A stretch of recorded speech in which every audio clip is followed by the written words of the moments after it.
Well, spreadsheets are used to do a lot of things that they weren't designed to do in all kinds of industries, right? Mhm. And, I think spreadsheets are great because we all have them and we all know how to use them to some degree or the other, right? Some are better than others. But they're, even as you migrate to Smartsheet, right, they're still sort of fundamentally disconnected. And so we build a spreadsheet. I build a spreadsheet and then I give it to you to use, and you Mhm. exactly agree with how I built it. So you may modify Right. it slightly.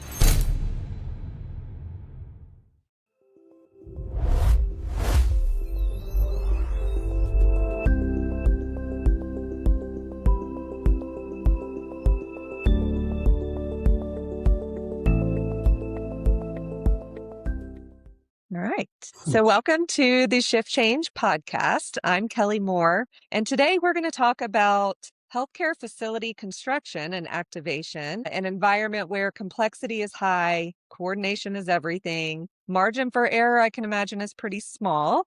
I'm joined by Tom Gantt, CEO of Freight Train, a company focused on helping teams bring more structure and visibility to that process. Tom, welcome. Happy to have Thanks, you. Kelly. Glad to be here. Excellent.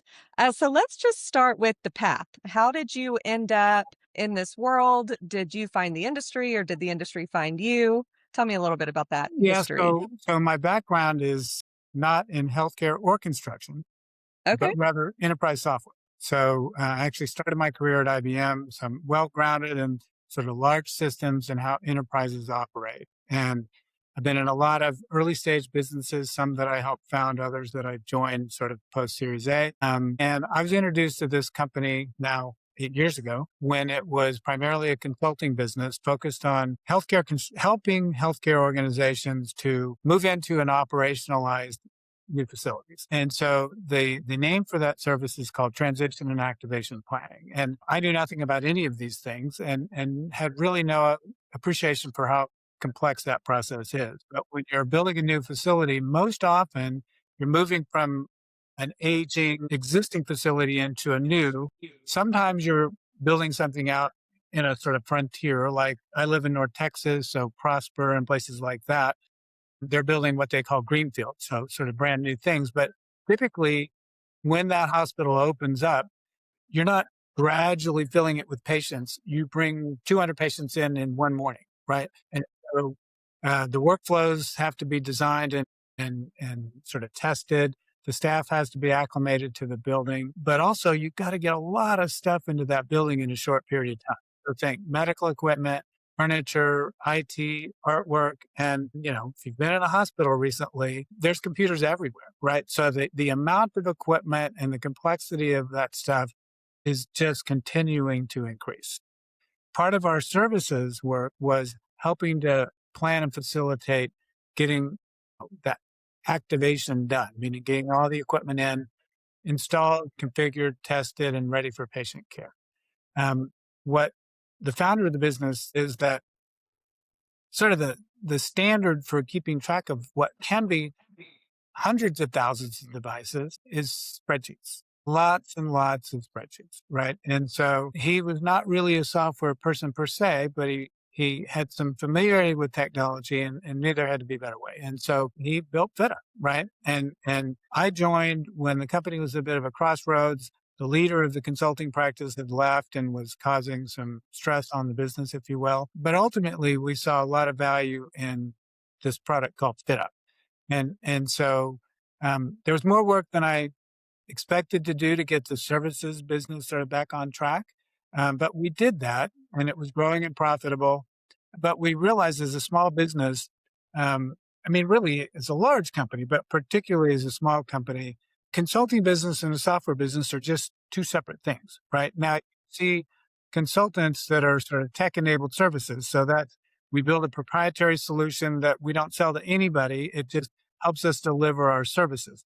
That's great. But if you actually want to build a commercial software business, your software companies don't care about billable hours, consulting, it's just models don't work well together. And so we felt we could have the biggest impact on the industry, but also biggest gain for our shareholders and stakeholders by focusing exclusively on this software business. And so 4 years ago, we sold the services business to a customer actually who was already using FitUp, who is still using FitUp, by the way, and expanding their use every year to focus exclusively on FitUp. So that's how we got where we are.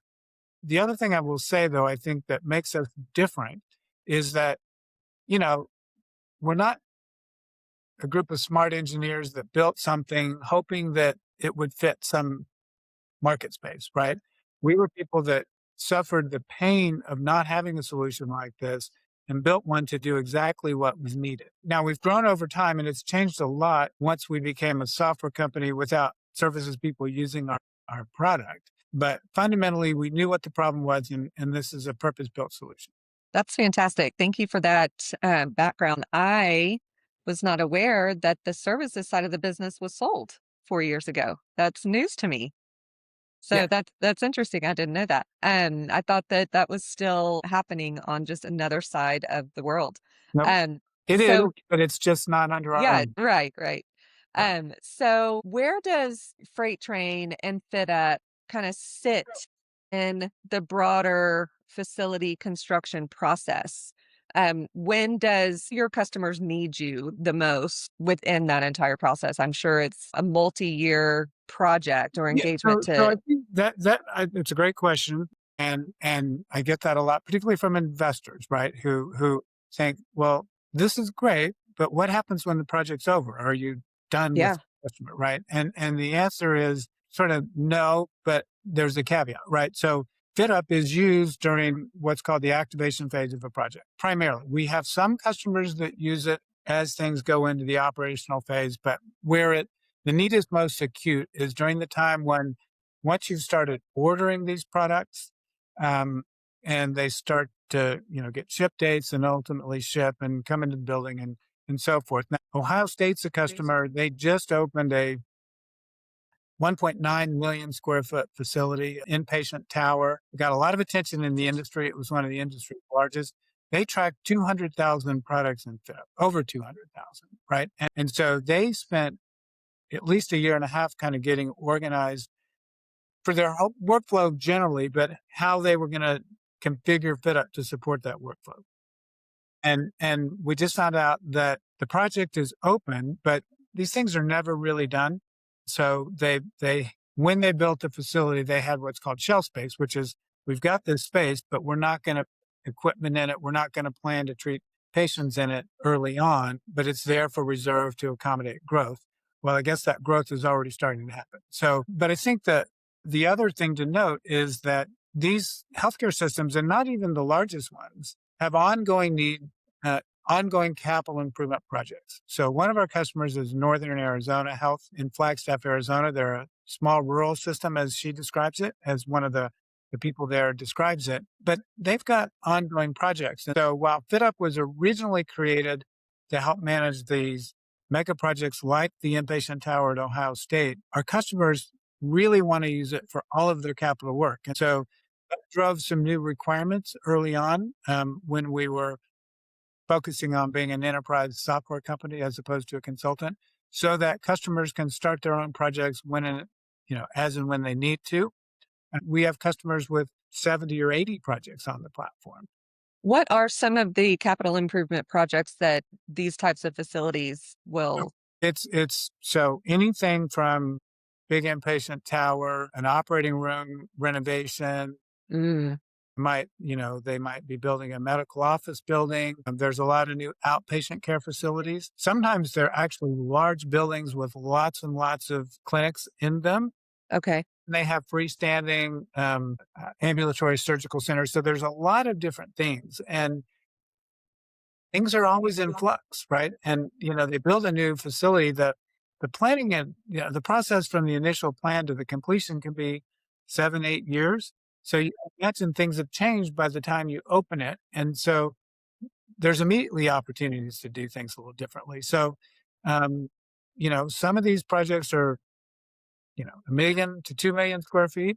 Some of them are 10,000 square feet, right? And the need for something like FitUp is more acute on the large ones because there's just more to keep track of. But because these systems are lean from a staffing perspective. They want they it's difficult that we're going to use this process for this size of project and a yet a completely different sort of admittedly less efficient process for the smaller one. So as they become more familiar with FitUp, typically they start to push down Hmm. the size of project they use it for. Even Northern Arizona sort of envisioned it as a product for their larger projects. And that's sort of in quotes because they don't have as many really large projects. But what they've said is once they got familiar with it, they just decided they have to use it for pretty much everything. Yeah. You mentioned all of the different aspects of a this type of project with, it's not just construction, it's equipment, furniture, IT services, it's clinical teams, it's, all of those things that go along with the project. From your perspective and, working with your customers, where do those projects often break down? Prior to FitUp or, before they engage with FitUp, what's the breakdown You in know, their process? well, fundamentally, construction's hard. Yeah. You know, Yeah. it is complex, and I think healthcare is among the more complex, although I suppose Mhm. if you're building data centers, you're gonna have a point of view on that too, Yeah. right? And so I think, from my perspective, there's all kinds of reasons why construction can be delayed. You can have weather problems, you can have supply chain problems, you can have staffing, labor problems, all of which are impacting construction. But I think, and mind you, I'm a little biased on this because we came out of the transition and activation planning. So that's what we see. But it's also relatively new as a practice area, right? So we've been building hospitals for however many hundreds of years, right? And certainly the industry's changed and evolved over time, but the design and construction business, from my personal perspective, is, and I think other people, not everyone, but some people share this view, is centered on getting the building done, right? So if you're building a new office building, when the building's done, it's pretty much done, right? But in healthcare, it's necessary but insufficient, right? Because you're not ready for patient care. And because if there are any, building your schedule fairly early on, you're going to pick an opening date, right? And so what happened? And so let's say I build in 6 to 9 months of buffer from the time the building is what they call substantially complete to day one patient to get all these stuff in there, tested, configured, and ready, right? Well, if construction slips 3 months, a lot of times they don't change the opening day. So guess what? Now we have 3 months less time to do all that work. So the schedule get compressed. And so I just think that not enough attention is paid to the challenges of this last mile of the project, if you will. And we've actually we sort of sponsor a community called the Healthcare Construction and Activation Community, and we run a series of webinars, and we're hoping to sort of build best practices into it. We've got a steering committee composed of 5 members of different healthcare organizations helping guide this community to be a resource. And while it's designed to encompass the entire spectrum, up till now, it's focused mostly on that sort of transition and activation phase. And part of that is, I think we brought in our clients and that's what they do. But also, we see a lot of members of the community that say, we're just building this function in our system. We don't really know what we don't know, right? And so the community is designed to be a resource. So I think that, in the end, there's a lot of research around, as humans, we remember best what happens last, you know? And so you can design a beautiful facility, you can execute the construction precisely. And if you fumble the ball at the end, that's kind of what people remember, right? And so I think it's a huge area of opportunity to get better. And I think it is getting more attention because I think even, you know, the architects and the construction management firms that don't really have this as part of their scope, they're not getting paid to do this work, but they recognize that, their goal is not to build a building. They want to work with a healthcare organization for as many of the projects as that customer is going to build. And so they're concerned about how it goes in that last phase, even if they're not the ones doing the work. So I Yeah. think it's getting more attention. which I think is Yeah. great. Yeah. What are some of the highest friction points during the process? And what is it that you think will or causes your customers or the teams that are working on these projects to just think there has to be a better way to do this and where FitUp kind of fits into that gap? Well, so spreadsheets are used to do a lot of things that they weren't designed to do in all kinds of industries, right? Mhm. And I think spreadsheets are great because we all have them and we all know how to use them to some degree or the other, right? Some are better than others, but they're even as you migrate to Smartsheet, right? They're still sort of fundamentally disconnected. And so we build a spreadsheet.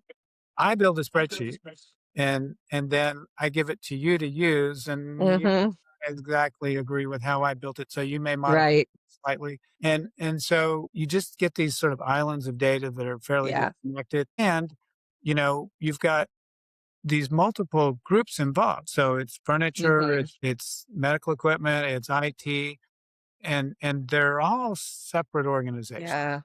Yeah. So they're going to have a completely different process. One of the people we spoke to that ran all design and construction for one of our largest customers said that they had a $200 million, he called it small. I don't call that small. That is not small. And he said, but at any given time, I didn't know where 40% of the stuff was. And it didn't mean it had been delivered and they can't find it. It means, did it ship? Is it a warehouse? And by the way, this isn't like stuff coming to your house, right?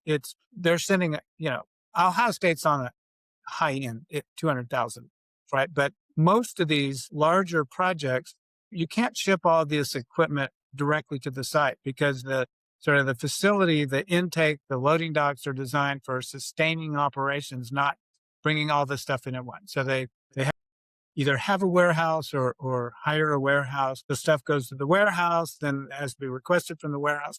There's just all these moving parts, and the visibility to where things are is really non-existent in some cases, right? I mean, that's too strong. It's the data's there, but it's spreadsheets are once they're created, they're almost immediately out of date, and you have all those problems with it, right? And the way you address that is over-index on people power, right? So people have to go to the site. Nope, it's not here. Warehouse isn't there, right? So there's a lot of phone calls and emails and walking the space that could be avoided if all the data was in a single place, right?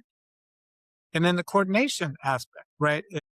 So when IT comes to deliver desktops, phones, all those things, well, they can't put that in if the desks aren't there, right? Well, how do you know if the desks are there? Well, it's on somebody's spreadsheet, right? So something like FitUp can help with all that. Now, there's also organizational change that has to occur because these people that weren't working all that well together, and so from our perspective, selling FitUp, right?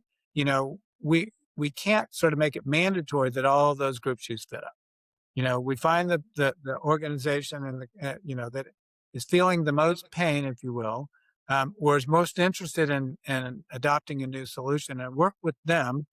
And sometimes in the case of like Ohio State, they knew full stop they wanted it all in there, and so that was a given from the start. We've got other customers that look at it that way, but sometimes it's the medical equipment team, but oftentimes, once it's in and working, the others come on board, right? It's super helpful. But if you mandate it, the equipment team can't force IT to do anything, right? So we have to work with them where they are, so to speak. But it just makes the coordination of the process so much easier and more efficient. The challenge, of course, is that because we're not replacing an existing thing that does this just not quite as well, we're sort of a change agent. People aren't. I think it's changing, fortunately, but they weren't shopping for a solution. They were just sort of putting up with sort of less than optimal manual process. But now we're showing, and as we get more customers on board, and I think the community is helping. And by the way, the community is not an advertisement for FitUp, or no one would show up. Yeah. But it's just how do we do this better as a group, right? Yeah. No, I think that's fantastic. And what I'm hearing is it's really digital transformation that these customers are experiencing. They're going from these really manual, static systems and processes, really siloed workflows, and transforming into a more digitized system. And, And I think there's recognition that those things are needed, but there's still resistance from within when it comes to adoption and engagement with tools and systems like FitUp. It's making sure that we get the right people leveraging it and becoming a champion for it. And then you're right, it just kind of trickles down. The engagement improves once they've seen that it works for someone else. I'm curious what are the real pain point? Like if you had to go into Ohio State and say, this team needs Fit Up the most. These teams have the biggest pain points. How do you identify who those kind of champions would be? it's a great question, and it sort of varies by organization, right? I mean, um, there's a specialty that I did not know existed 8 years ago, medical equipment planning, right? And there's consultants that do that work. And by the way, we work with those consultants. Those consultants are customers of ours, Mhm. but other healthcare systems have those teams internally. And so if you think about the split of equipment, if you count every single item on the IT side, like a mouse independent of a keyboard, then maybe IT has more products. But generally, medical equipment team has the most. It's the most sophisticated. So I think the pain point is probably highest there. It's usually driven by someone in the planning design group. Yeah. We have had a call today with a prospective customer that we're talking to the supply chain teams, right? So Okay. who does this work and who's responsible for what does vary. And, to some degree they self-select, right? I mean, we have we don't cast a broad net in the sense that today FitUp could be used very successfully in life sciences and hospital education, but our background is healthcare. We're effectively a startup now, so we're going where we have the Yeah. best chance of success, which is healthcare. And so, in that space, we have the time and energy to talk to multiple people. So we can, if we're targeting a healthcare organization, we'll call on PDC, planning, design, and construction, but we'll also talk to supply chain. We'll see who feels the pain the greatest. But if we had one place to go, it would be the team responsible for the capital improvement projects. Yeah, got it.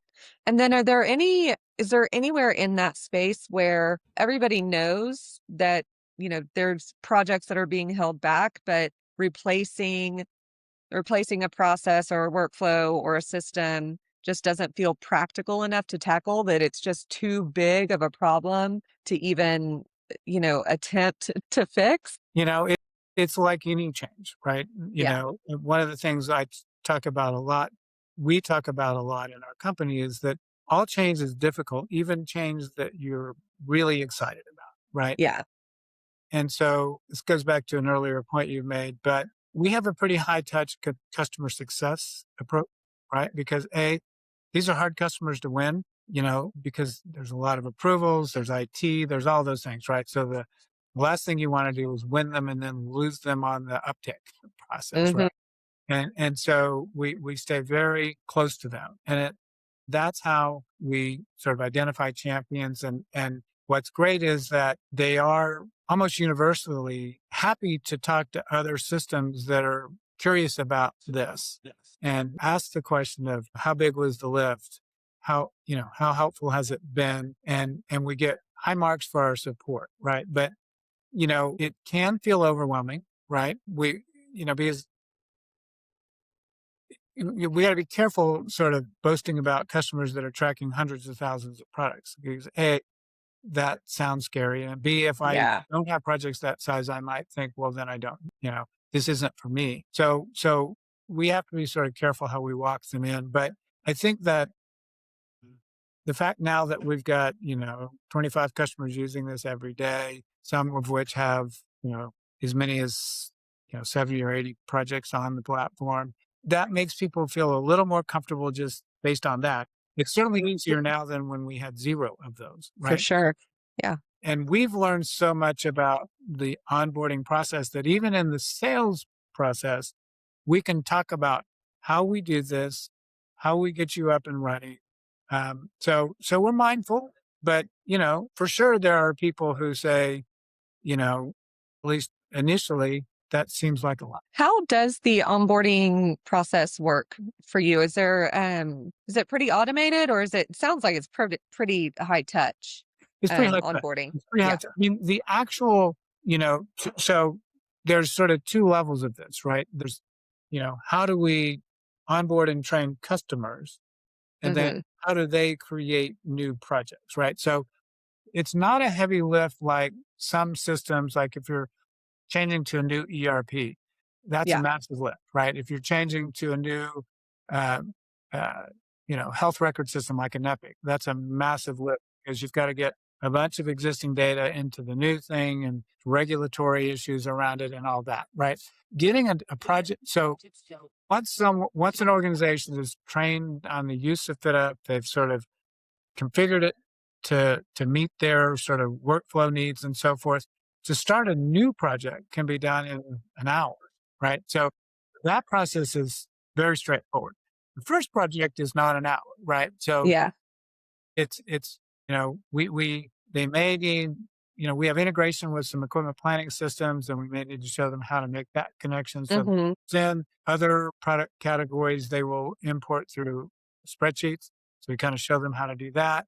So we walk them, if you're a new customer, that you're going to identify a project to use FitUp for, and then you've got a slate of additional ones you will use it on in the future. We'll handhold you through the initial setup. The training is done typically virtually, occasionally, and there's different user groups with different user rights, and we train hour-long segments for those different groups typically. And then once they're up and going, we actually, this will sound crazy, we start with weekly customer success touch points, 30 minutes. And it's because people are busy. And oftentimes when you run into a problem, the idea that you're going to, file a help desk incident, it just seems too hard, right? And so that's where you start to lose people. But if they know there's a sort of weekly meeting they can attend and ask questions and get tips, that's a much easier thing to do, right? You can build it in. And then what we find is that after a few of those, few weeks of that, stretches out to monthly, then quarterly, and then, but then customers we just see new projects are showing up on the platform. And so, we always stay connected, right? So even, if you're someone that's been using the product FitUp for 3 years. Obviously, if you think there's an issue with the software, you can file a support incident. Any software company is going to provide that. But our customer success team stays plugged in. And I like to think we're not doing it 60 days before the renewals due. We're doing it Yeah. as it's needed to keep the customer plugged in. Because at our stage, we clearly want them to renew, right? That's an important metric for any SaaS business. But we want them to be product evangelists for us, right? We want them to proselytize FitUp everywhere they go. And you got to go the extra mile, right? And then worry about scaling it. I mean, we're doing things to scale it, right? We're building systems in place, putting systems in place and things, but, we'll get there. I'm not worried about that. I'm worried about Yeah. making these initial customers super happy. I'm curious when you start getting into, the onboarding phase and then customer success and the ongoing nurturing of the relationship and really deeply understanding each of your customers' businesses. How often, because these obviously their projects are super complex, how often are you seeing them doing, temporary workarounds, not because FitUp isn't providing the functionality that they need, but because there's some process internally that becomes a temporary workaround or started as a temporary workaround and then became more permanent, like a permanent operating model that you're then having to help them navigate? That's an interesting question. And I don't know that I know the answer to that exactly, but I think that if you think about the way it's done, sort of the Mhm. status quo, it's probably a series of workarounds, right? And Yeah. Yeah. I think when I mean, if you go back 50 years or whenever, the paper spreadsheet turned into Yeah. Excel, right? I don't think that when they started using Excel to track this stuff, they ever thought they were going to track 50,000 products in Excel, probably. Right. And it's sort of a tribute to human ingenuity that you can do it. Right. And they've found ways to do it. But I think that the world's just getting more complex. People are getting harder to get and more expensive once you find them. So the way it worked before isn't necessarily the way it should work now. Yeah. I think the other thing is, as I said earlier, one of the ways you address the fact that your data is scattered in a million places and you fundamentally have an inefficient process is you just over-index on people, right? Well, sometimes we pay for, contractors, we, do other things that cost money, but sometimes we just say, sorry, Kelly, that weekend you thought you had, you don't have, you know, in that 40-hour week you thought you had, you don't have, right?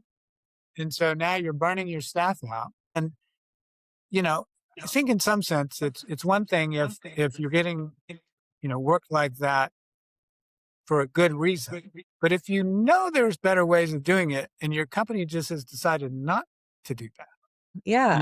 then that's how you start to lose people, right? So do you think companies understand that true cost? And when I say true cost, I mean that burnout or, No. you know, you don't think I, you I, think those are still kind of invisible costs?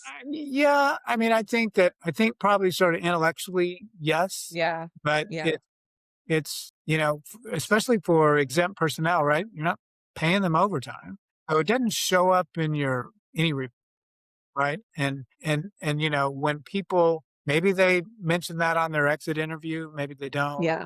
It's just, I think that's difficult, right? And this is not the only area for this, right? I mean, it's one of those unfortunate things. We seem happy to spend a lot of money to hire new people and we don't make the investment to retain the people that we have. Yeah. And that's unfortunately just kind of how it is in some ways. Are you seeing labor shortages in the industry, in your customers' industries that are, Well, triggering the 100%. I mean, need for FitUp or other yeah, products like that? so yes, I don't experience it directly. I mean, if you look at the industry statistics, the shortage in just construction generally is sort of mind Mhm. and with the issues with immigration and so forth, not that those are not improving.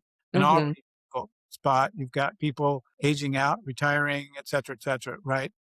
And then some of these functions like medical equipment planning are very specialized and there's no degree for it. You find people in those roles that were architects and other things, right? So yeah, it's really difficult. And I think it's like I said, and that's up and down the chain, right? From very senior people to the boots on the ground doing the work. Do you think that technology, and dare I mention AI, is helping to reduce that pressure? Or is it just adding complexity No, to no. already stretched teams? Well, hope it's the former, not the latter, right? And I think it is, but I think it is. You sort of asked about it before. It's like anything, right? The ramp up can make the problem. The transitional state can be more difficult than just the suboptimal status quo, Yeah. right? I mean, it's like I'm going to hire somebody to help do the work I do. Well, in the short Mhm. term, it's my life worse, because I've got to do my work, Yeah. train the person, and so I think it's kind of a similar thing. But um, because FitUp is deployed very quickly, relatively Yeah. speaking, compared to some of these other systems that you might think about at the enterprise level, they start to get the benefit, pretty quickly. And our customers do see efficiency gains, and so it's another system to have and get comfortable. So there's a little of that. When FitUp is introduced or, implemented at one of your customers, do you ever feel like it's done too late? Is the industry on time when it comes to them identifying the need and determining a system that will help them on time? Or are they already kind of too deep into the chaos and then it just makes things harder? Does it slow things down first before it speeds things up? What does that look like? So I think it depends on your perspective, right? If you're thinking about using FitUp on a particular project, and by the way, that happens, right? That's not our objective. And when we work with clients and targeting a single project, we'll only do it if we think there's an ongoing need and that as they gain experience with it in that one project, they will then see the rationale for using it again and again, right? But if you are looking at it just for one project, yeah, sure. But I mean, if you're um, you're not going to start using FitUp typically, if you've already got half the building filled with equipment. It's probably too late at that point. We've had people But start. do they come in at that point and think we're not doing this again? We're for the next project, we're going to be on time? We the prior project pain is definitely, so if you assume that most organizations are going to have multiple, once this project's over, that there's another one, right? So actually one of our most recent customers, they're building for them a very large project, but they had another pretty large one. And they had a consultant in helping them who recommended using FitUp and for that first thing. And they made the decision that it was not just too late, but they felt like their data was in a disarray so that it would be hard to make FitUp be successful. So they chose not to use it then. But now they've signed up as an enterprise customer to use it on all their capital projects. And they do point back to that one. We don't want to go down that path again. Mm-hmm. So that does definitely happen. And so if you're sort of thinking about introducing FitUp to a new prospective customer, pain on a previous one is not a bad thing, right? Yeah. And so, we have to be consultants in this process also. So, if we believe that it's too late for FitUp to be made, to be practical for a project, we have to tell them that, right? Yeah. We don't want to force it in there and cause them more problems than we're solving.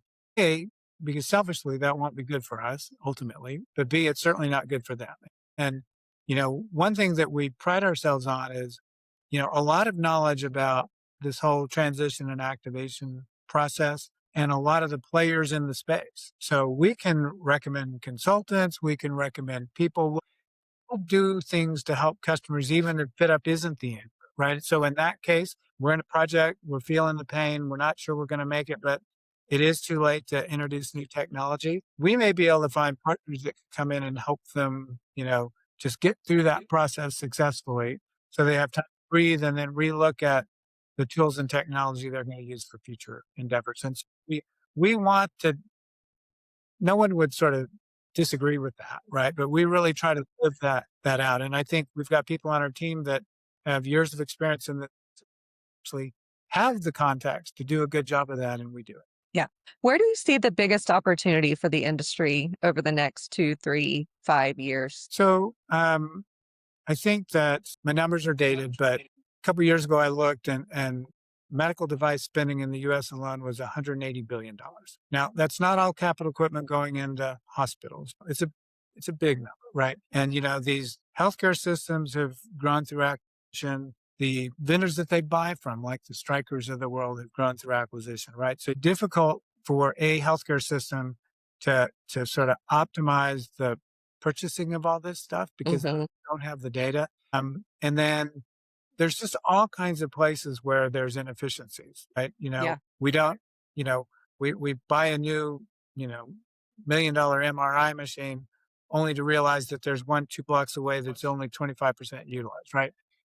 Those kinds of things, right? So I think there's a huge opportunity for the industry, for technology, sort of to help solve that problem. And maybe it's one big product, but I don't think so, right? Yeah. You have companies that are helping solve the medical equipment planning problem, right? So there's companies like Revelize and Four Tower and Equipware that have systems that help with that process, right? And then, operationally, there's what are called CMMS systems, computerized maintenance management systems that help with the scheduling of preventive maintenance and some of those things. Now, some of those are pretty old systems. A lot of them are, have been in the market for 20 plus years. Doesn't mean they're not good products, but it means that, at least initially they were built in those old times. So integration with some of the equipment planning systems, so the data passes seamlessly. An opportunity to connect to the CMMS platforms also, and there's ways to integrate these into sort of a single, again, maybe not one system, but through smart integration, and then you've got this pool of data that the customers can use to make decisions on how they buy and make it more efficient, right? So I mean, if you could help the industry get 10% more efficient on even $100 billion of spending, that's real money, right? And the other thing I will say is, while it's true FitUp could be used outside of healthcare, healthcare is a pretty interesting space, right? I mean, it's funny because the U.S. healthcare system, there's a lot of negativity around the cost of care compared to the outcomes, but I can assure you that the people that in it are in it for the right reason, right? It's they want to help people get healthy. They want sick people to be healthy, right? Yeah.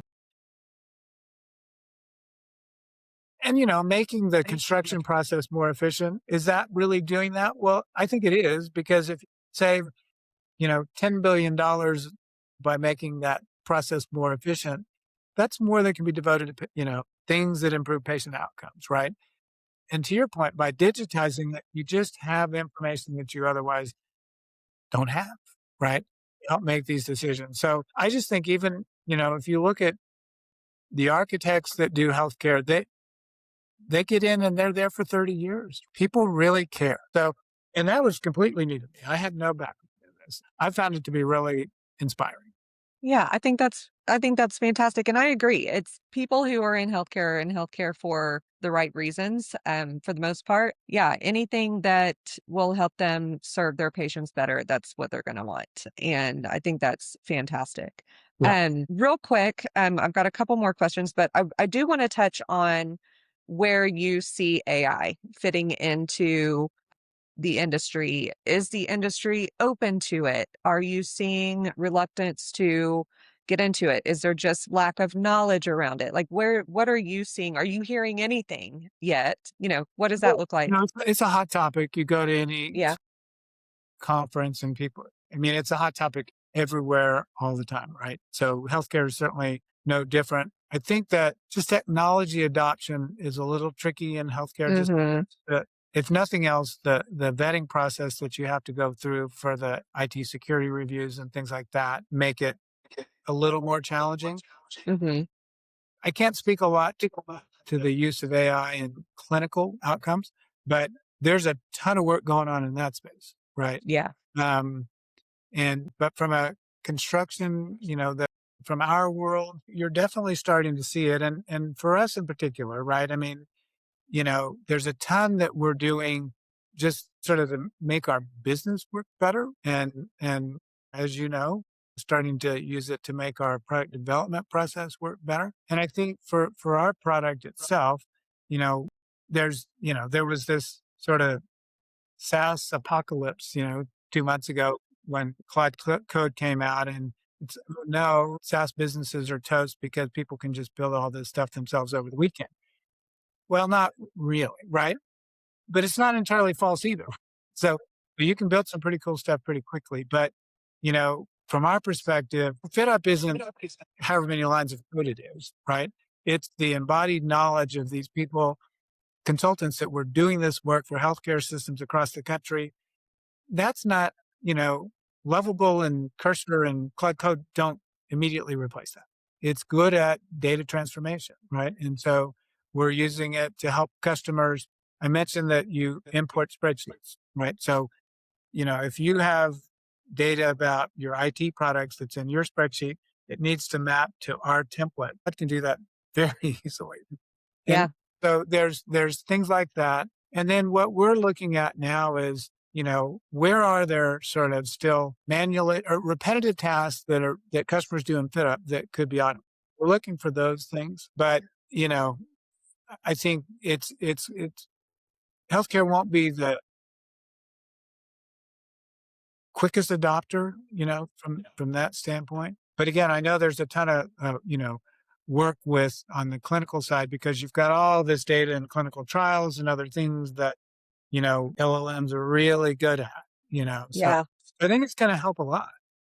Yeah, I think it'll be interesting to see kind of how it starts to evolve some of these industries, especially healthcare. I know it's obviously a highly regulated, industry. And so it's hard to just kind of plug and play AI. You have to have really solid governance and you have to know what that governance needs to be before it can even be, implemented. And so I'm excited to see where that goes, and how it starts to look as time goes. Okay, so before we go, we've been working together for a really long time, and I know you've got a fantastic team behind you. I'm just curious, is there anything that you are super proud of that your team has accomplished lately when it comes to FitUp, or anything you'd like to share about your team? Yeah, I mean, I think that we started with no enterprise customers. Now we have, Ohio State's a customer, UT Southwestern's a Big customer, deal. UC Davis is a customer. So we're, I just think that, think the industry now knows there's another way, right? And so, but I mean, we're a small team, so everyone is critically important, right? Hmm. So yeah, I'm and I am proud that we made some hard decisions, right? We made the decision to sell our consulting business, which was profitable and growing, because we just knew that we weren't going to get where we wanted to get as a software business, trying to do both of those things at the same time. But that's not an easy decision to make, right? And then we made the decision to focus 100% on our FitUp product. Um, and made the changes we needed to make so customers can use it. The fact that, you know, some of our customers use FitUp, for everything, and we're not involved in them starting new. I mean, that's a big break, right? It used to be it took engineering resources to get a project started. Now we just get a notice, yep, they've started enough projects, and we're a fully remote team. We had our first offsite meeting. And First where off, did you go? we were in Austin. Oh, fantastic. And I just made a post because I had a friend of mine who led a strategy consulting firm for 10 years. When I was asking him for advice about how to structure the meeting, he said, well, if you give me a plane ticket, I'll come facilitate it. I'm like, oh, no, that's probably a $40,000 engagement, right? So he helped us a ton. And then as we got through and sort of focused on the, 26 goals, but sort of beyond and documenting our reasons for change and all these things, we realized that we needed to relook at our values to see if they were still aligned with what our goals are, right? And they weren't. They weren't bad, right? But we ended up. I made a LinkedIn post about this today, but we ended up. We consolidated two into one. One of our goals was teamwork or something along those lines, and we said, well, doesn't everybody say that? Who's gonna Yeah. want that, right? So, Right. but what we realized when we went through this exercise about the changes we need to make to, become what we want to be, embracing change became a value, right? And then, well, that's hard, right? And so, what's the foundation for being able to take calculated risks? It's psychological safety, right? If you feel like by taking a chance, you're putting your job at risk, or at least you're putting yourself in a position to be somehow punished if it doesn't pan out, you're not going to take that chance, right? And so we added embrace change and psychological safety as values. And it was really cool the way it came out because the facilitator, he'd gone home and we did this just ourselves. And we just had a great conversation about our values. And I don't know whose ideas those were, and it doesn't matter, right? It was just Right. a conversation that we had. So I feel like that offsite was awesome. The people that had never met face to face met face to face. So good. Teams is great, but That just energizes people. That just gets everybody back to work feeling yeah, really excited about what's to come and feeling, bonded and close. And that's all important. That's super it's important. super important. It was really, really fun. Yeah. anything else. But in terms of what makes me feel happy is that everyone participated, everyone had a good time, and we learned some new communication styles around alignment. Um, I don't think we have broken communication, but you can always make it better. And I think that went a long way to doing that. And the trick, of course, is now how do we live into that, right? And Hmm. we just And had keep it going. an hour-long meeting right before this, to talk about that Yeah. and how Yeah. we're doing it. So no, it's we have one of our sales guys likes to say we're small but mighty, right? And I think that's true.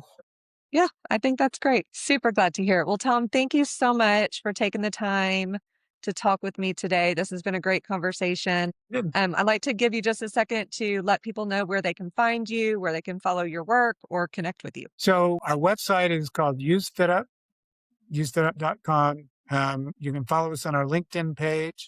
We put a lot of content out on LinkedIn. And then the Healthcare Construction and Activation Committee, there's a community, there's a LinkedIn group with that title. So it's Healthcare Construction and Activation Community. Yeah, so those are places you can follow. And if you join the LinkedIn group, you'll see announcements of we do webinars, probably once a month or more. We had one last week that was the team from UC Davis talking about how they really improved the communication between their construction team and their clinical engineering team, which is often a difficult thing. And they had some great stories to share about that. And we've got more webinars coming. So yeah, those are great places to catch up with us. That's fantastic. Well, again, thank you so much. And I'm sure we'll be talking soon. Thanks, Kelly. Really enjoyed the call. Great. Thanks. Bye bye.